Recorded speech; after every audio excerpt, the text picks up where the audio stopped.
Sabe aquela sensação de que a gente tem uma face que todo mundo vê e outra que fica bem guardada? Pois é sobre essa dualidade, essa experiência que no fundo todo ser humano compartilha, que a gente vai conversar hoje. Olha, essa citação do Alexander Solzhenitsyn já prepara o terreno de um jeito incrível, né? A gente costuma pensar que a linha entre o bem e o mal está lá fora, no mundo, mas ele aponta para dentro. Essa linha, na verdade, corta o coração de cada um de nós. E a jornada para entender isso é o que torna tudo tão fascinante. Então vamos lá. Para entender essa dinâmica, a gente precisa conhecer dois personagens centrais do nosso mundo interno, que o psicólogo Carl Jung descreveu muito bem: a persona e a sombra. E aqui a gente já vê o contraste de cara. De um lado, a persona, que é essa nossa máscara social, o jeito que a gente quer que os outros nos vejam. Do outro lado, a sombra, o nosso eu escondido, aquilo que a gente prefere, sabe, o varrer para debaixo do tapete. É bem interessante pensar de onde vem a palavra persona. Ela tem origem nas máscaras que os atores usavam lá no teatro grego antigo. E faz todo sentido. A persona é exatamente isso, uma ferramenta que a gente usa para se adaptar, para interagir com o mundo, para desempenhar nossos vários papéis na vida. Agora, a parte mais interessante sobre a sombra é que ela não é só a parte ruim. Na verdade, ela é como um baú onde a gente joga tudo que o nosso ego consciente rejeita. Sim, tem impulsos que a gente considere moral ali, mas também tem um potencial positivo enorme e inexplorado, como criatividade, talentos escondidos. É, de certa forma, a nossa vida não vivida. Ok, então temos esses dois lados. Mas o que acontece quando eles não estão em equilíbrio? Bom, aí começa o conflito interno. E é aí que essas partes ocultas podem, de repente, assumir o controle. Isso nos leva a uma pergunta crucial. Quem nunca teve uma reação e depois pensou: nossa, de onde veio isso? Uma reação totalmente desproporcional, uma explosão do nada.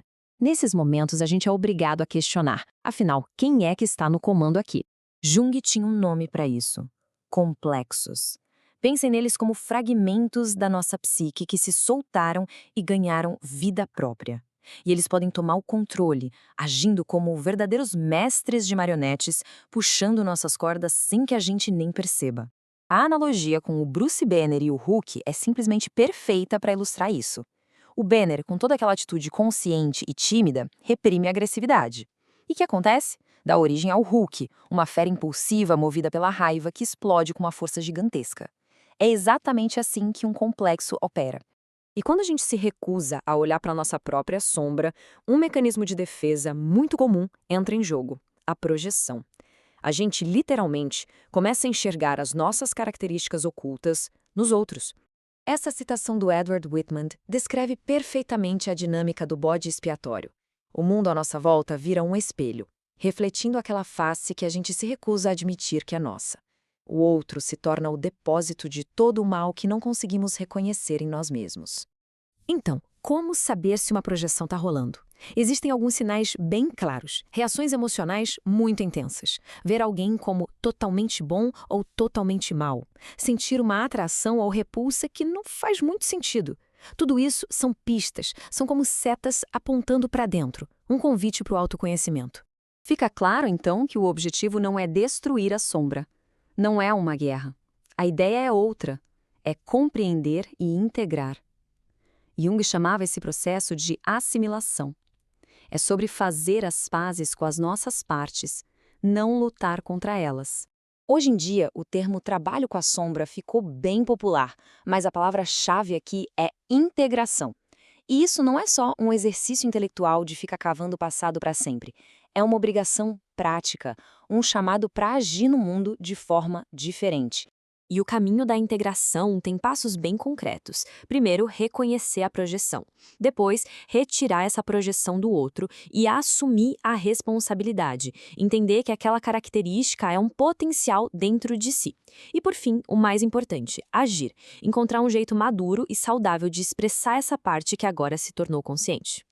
É como diz Bárbara Hanna, a visão do inconsciente precisa se transformar numa obrigação ética. Em outras palavras, de que adianta ter um insight, entender tudo na teoria, se isso não levar a mudanças reais e palpáveis no jeito que a gente vive? É aí que a gente percebe que essa jornada interna vai muito além da psicologia pessoal. Ela nos leva a uma responsabilidade ética muito maior. É aqui que a gente entende por que tudo isso realmente importa. Para isso, é importante distinguir o código moral, que são as regras coletivas que a gente absorve da cultura, da ética pessoal. A ética pessoal nasce da capacidade de questionar a moralidade e é impulsionada por uma necessidade interna de se tornar uma pessoa mais inteira, mais completa. Essa jornada de integração é o que Jung chamou de individuação. É o caminho em direção ao self, a nossa totalidade psíquica.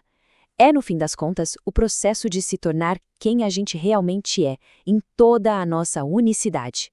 E quando a gente encara a nossa própria escuridão, paramos de projetá-la nos outros. O resultado é profundo. Desenvolvemos mais solidariedade, uma responsabilidade ética verdadeira e muito mais tolerância. Aquela necessidade de encontrar um bode expiatório simplesmente desaparece.